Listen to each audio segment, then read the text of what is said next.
La confiance en soi nous parle de nos compétences, soit ce que l'on est capable de faire. On la développe à partir de nos capacités, de nos ressources personnelles, qui va s'établir à partir de notre histoire, de notre chemin de vie, les épreuves que nous avons dépassées et les réalisations que nous avons conquises. Par exemple, je suis très compétente dans le domaine de l'informatique. Cela peut être de façon autodidacte ou grâce à une formation. Il y a également les expériences de vie. Dans mon cas, je suis devenue coach et thérapeute holistique grâce à mes dépassements personnels, agrémentés de formations. Mais là où je puise le plus dans mes accompagnements, c'est dans mon vécu, car je suis déjà passée par ce chemin ou cette difficulté. Et ma formation est la vie dont je suis l'éternel apprenti. Là, je parle aux personnes qui ont besoin toujours de se rassurer avec un diplôme, une énième formation.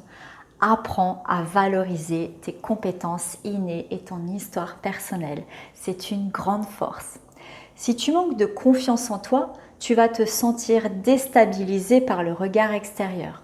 Tu vas souvent douter de toi et de tes capacités. Tu auras peur de l'échec, mais aussi de la réussite, car tu ne te sentiras pas capable de faire face à ces situations, ce qui génère du stress et pourra même te faire perdre tes opportunités qui se présentent. Des questions pour t'aider à évaluer ta confiance en toi.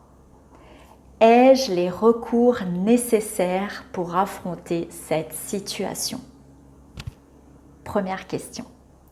Deuxième, suis-je capable d'y arriver? Si ta réponse est non, est-ce que c'est vrai et pourquoi?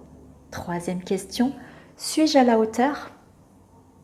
Fais la liste de toutes tes réussites, de toutes les situations que tu as surmontées dans la vie et de tous les diplômes et expériences que tu as acquises. Et je répète, je dis bien toutes. Il est fort probable que tu sois agréablement surprise sur tout ce que tu as déjà réussi à conquérir.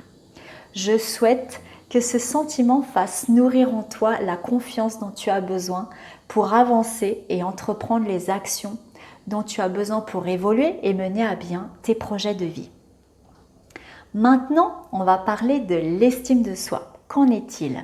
L'estime de soi, c'est la valeur que tu te donnes. C'est l'image que tu as de toi, ce qui t'amène à te connaître. Cette notion, elle fait plus référence à l'être. Comment elle se développe?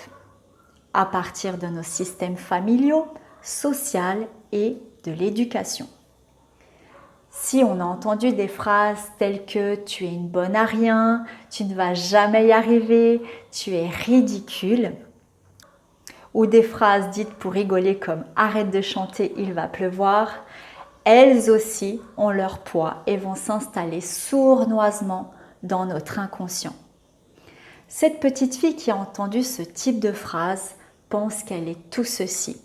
Ces voix du passé continuent à être alimentées dans son esprit et cette femme finit par se saboter seule ou a beaucoup de mal à avancer dans la vie car elle croit à tous ces mensonges qui lui furent racontés sur elle.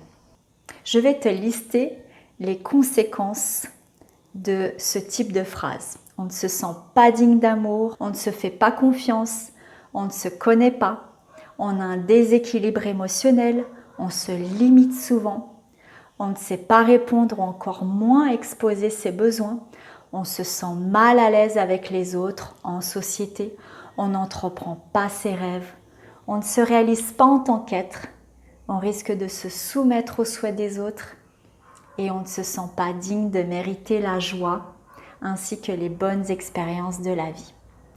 Par expérience, ce qui aide vraiment à consolider une estime personnelle, c'est l'accompagnement.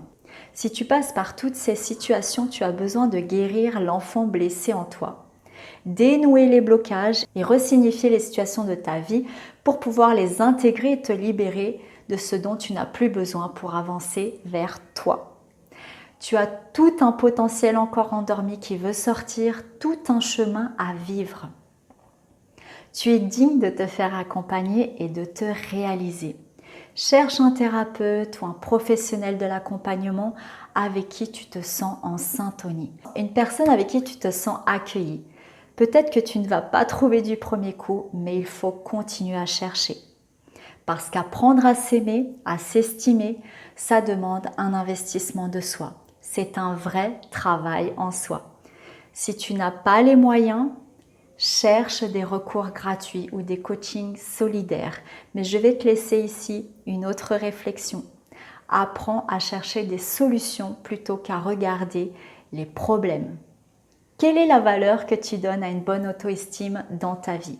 Quel prix donnes-tu à un changement de vie? On investit dans des biens matériaux, mais on devrait apprendre à investir en soi, car nous sommes notre maison et notre bien le plus précieux. Si nous n'avons pas d'estime personnelle, nous passerons à côté de notre vie et de notre mission. J'espère que cette vidéo t'aidera à te comprendre, te connaître davantage et t'incitera à prendre soin de ta belle lumière. Tu mérites de voir la vie en grand, tu mérites d'être heureuse et de t'aimer.